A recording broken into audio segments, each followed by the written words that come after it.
Hey guys, welcome back to Thursday Thoughts with Damaris. Today we are going to talk about the art of believing in yourself. As we grow up, we start to conform to normal situations where this talk of believing in yourself and having a vision for how your life is going to go starts to die out, and it becomes boring. Life becomes boring without some kind of dream, some kind of belief statement for yourself. And my question to you is, when were you most happy? And this is for most adults. The answer is most likely when we were kids, when we were able to create all these dreams and all these goals for what we were gonna look like, what we were gonna do in the future. And society doesn't want us to do that anymore because we don't have time and things like that. Like, things get busy and life keeps moving, and you realize at some point that you should stop dreaming, when in reality, this is the time where you should be dreaming. Everyone has time for a dream. And to tie it back, dreaming and believing, we're gonna go over why it's important to still believe in yourself and still acknowledge that belief in yourself as you grow up and become the person you are becoming. Also, why it's important to have a good support system and be around people who are dreamers as well. Like, I think that's a very important part of believing and dreaming in things. Okay, so the part one, believing in yourself and how important it is to continue to believe in yourself.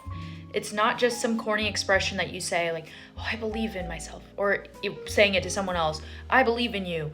No, it's part of your mantra. It's part of whoever that needs to hear it in that moment. It's important to continue to tell yourself, I believe, and I will do anything I achieve. I am doing, I am pursuing, I am believing in this dream that I've had, because then you don't have time to question yourself or doubt yourself. And that's like a constant thing, is that we have the worst and best thing in our heads, and it's a brain that functions and overthinks and overanalyzes everything, whether that's good or bad. But most of the time it's bad. It's most of the time you're not overthinking the good things. You're overthinking, how could this go wrong? Okay, so where do you get these belief statements and dreams, right? Setting time and recognizing what you want to achieve within the next few years, within the next few months, things like that. And that's probably the hardest part about believing, I think, is because as we get older, people are having kids, getting married, pets, anything like that they have responsibility over, bills. And it's hard to think that you have time to believe in a dream that you have, there's so much life going on about you. But I think one reminder for anybody who has kids, who is single, and I look at my life, I kind of do whatever I want to do because I'm single, don't have kids, and that's my life. But many other people's lives are very different. And one big reminder is that you are your own person. You get to believe as much as you believe in somebody else that you're taking care of, something else, You believe, in my case, I'm looking at my plant that's kind of dying. I believe that it'll grow back and be okay. But how can I say that without believing in myself? That's not taking my own advice and showing a kid it's okay to believe in someone else but not yourself. Because, kids take in information like that. And I'm just saying, in a situation where you have kids, if you don't believe in yourself, who is there to follow for that? The whole wraparound on the first part is that you are still you. You get to still make decisions for yourself and choose to be whoever you want to be.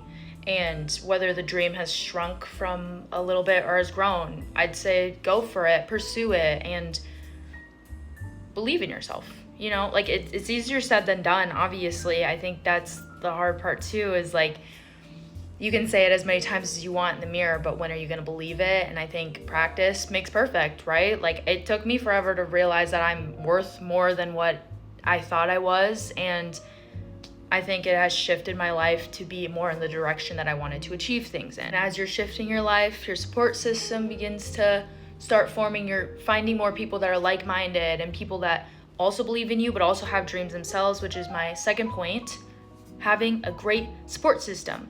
So being around people who also have dreams has been the craziest shift too, because as I've started getting into my 20s and things like that, I have met amazing people who have proposed to me, what are your dreams? What are your definitions of success? And things like that. And I never even have thought about it in previous conversations. And I'm a very deep person. I love a good, deep conversation. But I think prioritizing who you're around and figuring out what you believe, even with your support system, is a great exercise to do. And just being in a room full of dreamers and being in a room talking to somebody who is dreaming about things and is talking about it and is super passionate and, you know, acknowledging to yourself, like, wow, this person is going to achieve it. Why not be that person too? And so I think this is kind of a overall very short kind of blog where I'm just talking about belief and things like that. I think it is really important to continue to believe yourself in order to go through your adulthood, because otherwise you're gonna live a mundane life that's boring and like anyone else's parents who hate their jobs and, you know, things like that. Like you see that and you don't want to live like that, so change it and be the light, be the believer in your social circles, and start this movement of, I believe in myself, these are my dreams, I'm gonna pursue them, I am in pursuit of them, I'm doing those dreams that I wanted to achieve. It matters more when we are adults, because when we're kids, you know, our dreams are crazy and maybe a little unreasonable, but as adults, if our dreams aren't unreasonable and, you know, crazy, then what's the point of life? Why are you going through this giant circle over and over, staying miserable, staying low, when you could be dreaming about something and pursuing it and constantly reminded of it and asked about it through your social circles and everything like that? So with that being said, thank you so much for staying around. Happy Thursday Thoughts Thursday. And yeah, peace and love.